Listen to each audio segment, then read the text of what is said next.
യമനിലെ ദൗസ് ഗോത്രത്തിന്റെ നേതാവായിരുന്നു തുഫൈൽ ഇബ്നു അംർ എന്ന് പറയുന്ന ഒരു വലിയ മനുഷ്യൻ. അദ്ദേഹം എഴുത്തുകാരനാണ്, കവിയാണ്, ദൗസ് ഗോത്രത്തിന്റെ നേതാവാണ്, വളരെ പ്രസിദ്ധനായ ഒരാളാണ്. തുഫൈൽ ഇബ്നു അംർ അദ്ദൗസി മക്കത്ത് വന്നപ്പോ മക്കയിലെ ആളുകൾ അദ്ദേഹത്തെ കണ്ടു പറഞ്ഞു, താങ്കൾ ഒരിക്കലും മക്കയിൽ മുഹമ്മദ് എന്ന് പറയുന്ന ഒരു ചെറുപ്പക്കാരുണ്ട്, അദ്ദേഹവുമായുള്ള ഒരു തരത്തിലുള്ള ഇടപാടുകൾ ഉണ്ടാകരുത്. ഹറമിനോ പരിസരത്തോ താങ്കൾ ചെല്ലുമ്പോൾ മുഹമ്മദ് അവിടെ ഉണ്ടെങ്കിൽ അദ്ദേഹത്തോട് സംസാരിക്കരുത്. അദ്ദേഹത്തോട് സംസാരിച്ചാൽ അദ്ദേഹത്തിന്റെ സ്വാധീനത്തിൽ താങ്കൾ പെടും. മക്കയിലെ പല കുടുംബങ്ങളും വലിയ പ്രതിസന്ധിയിലാണുള്ളത്, അദ്ദേഹത്തിന്റെ സ്വാധീനത്തിൽ പെട്ടുപോകുന്നു. അതുകൊണ്ട് സൂക്ഷിക്കണമെന്ന് പറഞ്ഞിട്ട് മക്കയിലെ പ്രമുഖരായ പല ആളുകളും അദ്ദേഹത്തെ സമീപിക്കുകയാണ്. തുഫൈൽ ഇബ്നു അംർ ഹറമിന്റെ അടുത്ത് ചെല്ലുമ്പോ അദ്ദേഹം തന്റെ രണ്ട് ചെവികളിലും പഞ്ഞി വെച്ചിട്ടാണ് മുഹമ്മദ് മുസ്തഫ റസൂലുള്ളാഹി സ്വല്ലല്ലാഹു അലൈഹി വസല്ലം തങ്ങൾ അവിടെ നമസ്കാരം നിർവഹിക്കുന്നു. നമസ്കാരത്തിൽ ഖുർആൻ പാരായണം ചെയ്തുകൊണ്ടിരിക്കുന്നു. ഹറമിന്റെ അടുത്തെത്തിയപ്പോ തുഫൈലിന്റെ മനസ്സ് അദ്ദേഹത്തോട് ചോദിച്ചു, താങ്കൾ ഇത്ര ഭീരുവാണോ, ഇത്ര പേടിത്തൊണ്ടനാണോ? ഒരാൾ പറയുന്നത് കേട്ടാൽ അത് തെറ്റാണോ ശരിയാണോ എന്ന് ചിന്തിക്കാൻ കഴിവില്ലാത്ത ദുർബലനാണോ തുഫൈലെ താങ്കൾ?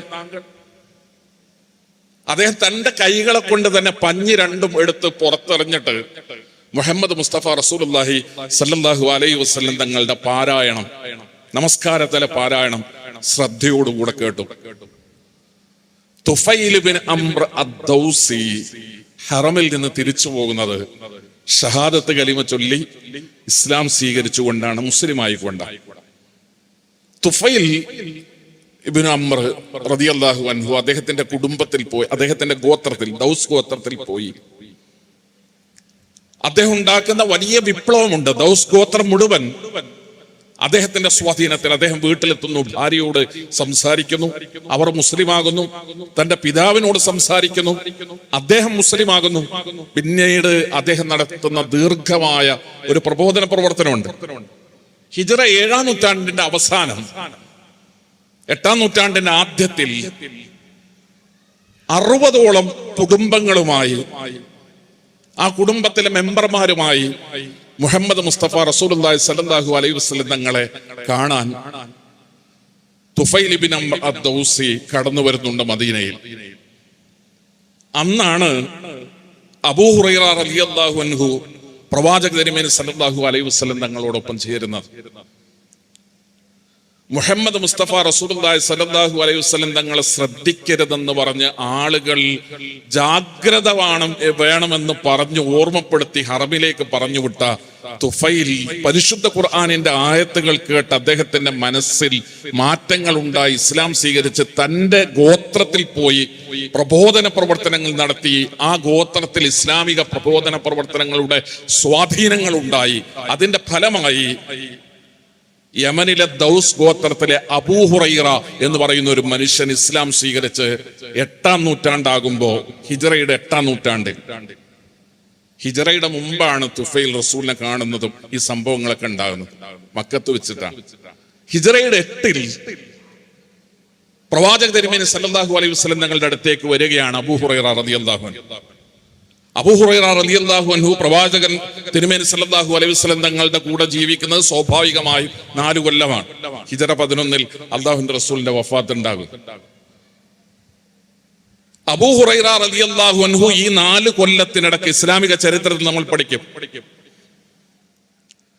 ഈ 4 കൊല്ലത്തിനിടയ്ക്ക് അബൂ ഹുറൈറ റളിയല്ലാഹു അൻഹു ആണ് റസൂലുള്ളാഹി സ്വല്ലല്ലാഹു അലൈഹി വസല്ലം തങ്ങളിൽ നിന്ന് ഏറ്റവും കൂടുതൽ ഹദീസുകൾ റിപ്പോർട്ട് ചെയ്ത സ്വഹാബി എന്ന് പറയുന്നത്.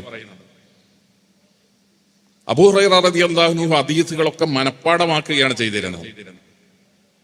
റസൂലുള്ളാഹി സ്വല്ലല്ലാഹു അലൈഹി വസല്ലം തങ്ങൾ അദ്ദേഹം ധരിച്ചിരുന്ന ഒരു വസ്ത്രം നൽകിയെന്നും അബൂ ഹുറൈറ റളിയല്ലാഹു അൻഹു തന്റെ നെഞ്ചോട് ചേർത്തു പിടിച്ചുവെന്നും അതിൽ പിന്നെ അദ്ദേഹം കേൾക്കുന്ന കാര്യങ്ങളൊന്നും മറന്നു പോകാറില്ല എന്നുമാണ് ചരിത്രത്തിൽ നമ്മൾ അദ്ദേഹത്തെ പറ്റി വായിക്കുക.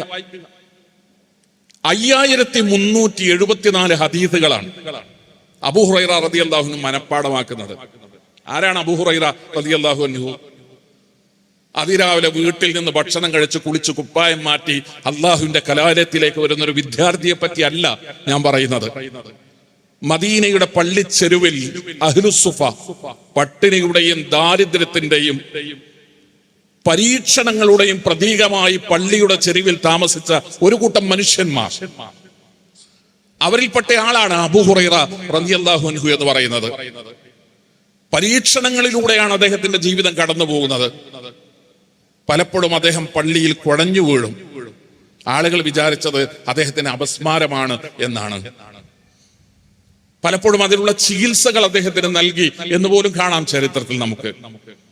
അബൂ ഹുറൈറ റളിയല്ലാഹു അൻഹു പിന്നീട് പറയാണ്, ഞാൻ തളർന്നു വീണത്, കുഴഞ്ഞു വീണത്, ബോധക്ഷയം സംഭവിച്ചത് എന്റെ വിശപ്പ് കൊണ്ടായിരുന്നു. അസഖ്യമായ ദിവസങ്ങളോളം ഭക്ഷണം കഴിക്കാതെ വന്നപ്പോ വിശന്നിട്ടാണ് പള്ളിക്കകത്ത് ഞാൻ തളർന്നു വീണിരുന്നത്. അബൂ ഹുറൈറ റളിയല്ലാഹു അൻഹു പള്ളിയിൽ നിന്ന് നമസ്കാരം കഴിഞ്ഞിട്ട് ആരെങ്കിലും എഴുന്നേറ്റ് പോകുമ്പോ അവരോട് സംശയം ചോദിക്കും. അദ്ദേഹം പറയാണ്, എനിക്ക് ആ വിഷയത്തിൽ സംശയം ഉണ്ടായിട്ടല്ല. ഞാൻ ഒരാളോട് സംശയം ചോദിക്കുമ്പോ അയാൾ എന്നെ ശ്രദ്ധിക്കും.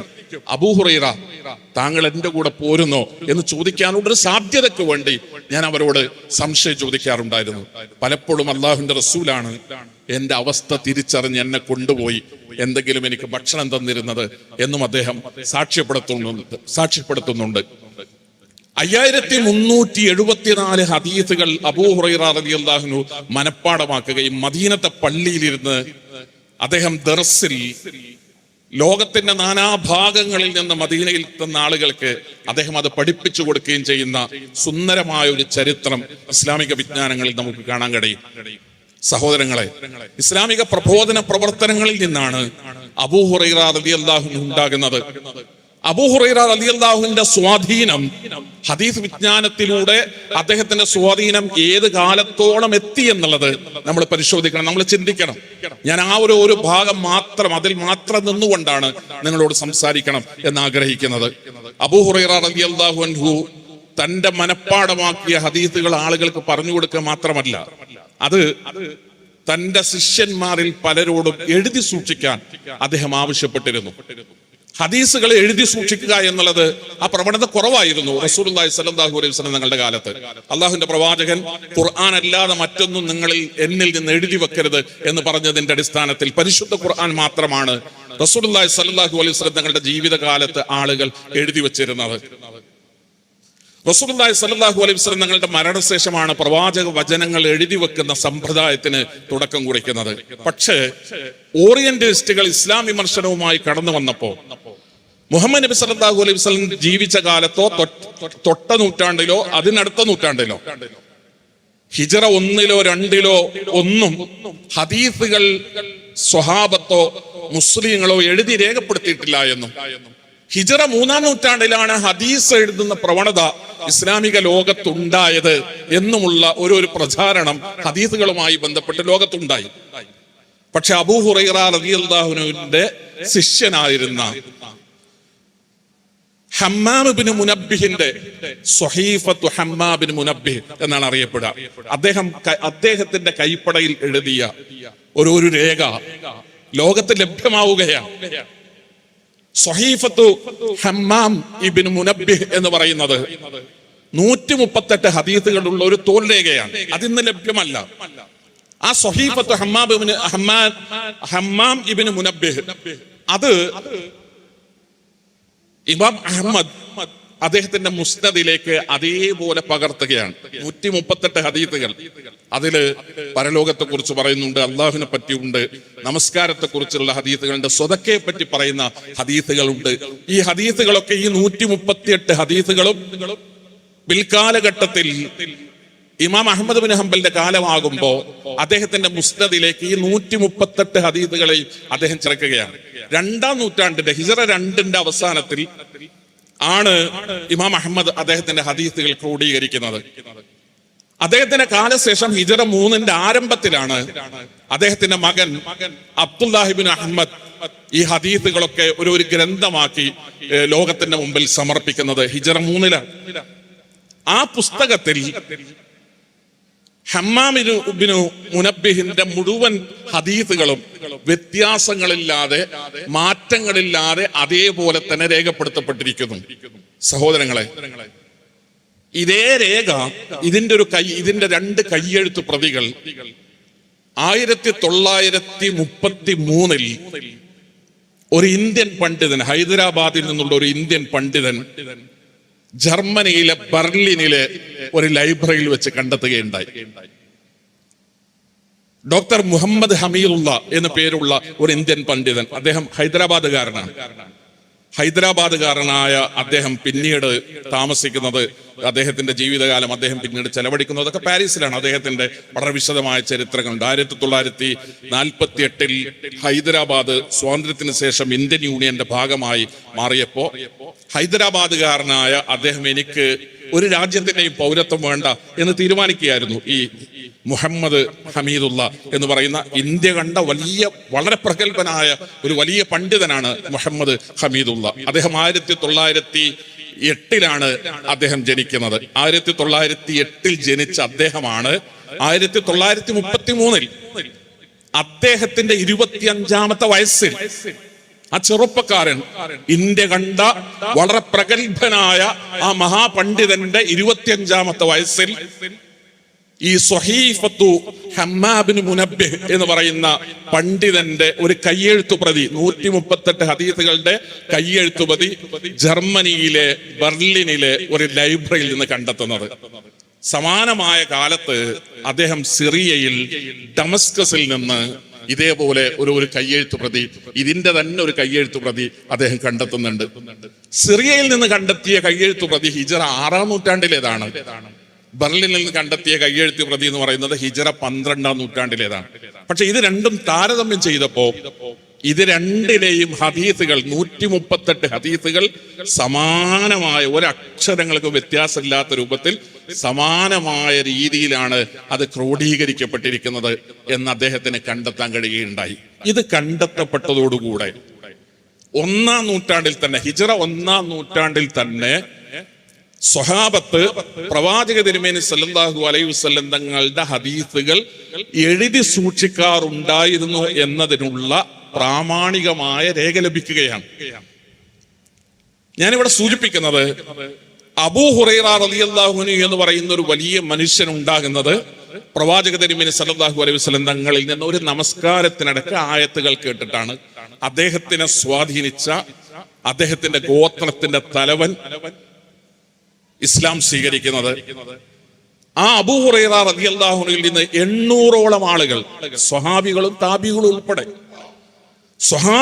താബികളും ഉൾപ്പെടെ 800ഓളം ആളുകളാണ് അബൂ ഹുറൈറ റളിയല്ലാഹു അൻഹുവിൽ നിന്ന് ഹദീസ് റിപ്പോർട്ട് ചെയ്തതായി ഇസ്ലാമിക ചരിത്രത്തിൽ നമ്മൾ പഠിക്കുന്നത്.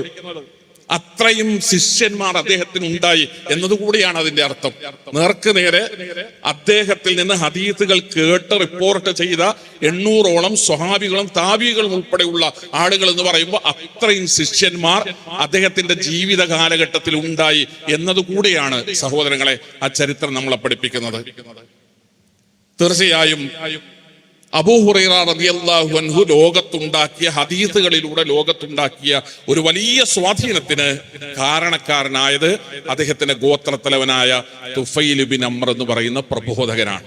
ഞാൻ ആ ഒരു ഭാഗം പറയാനാണ് ഈ കാര്യങ്ങളൊക്കെ വിശദീകരിച്ചത്.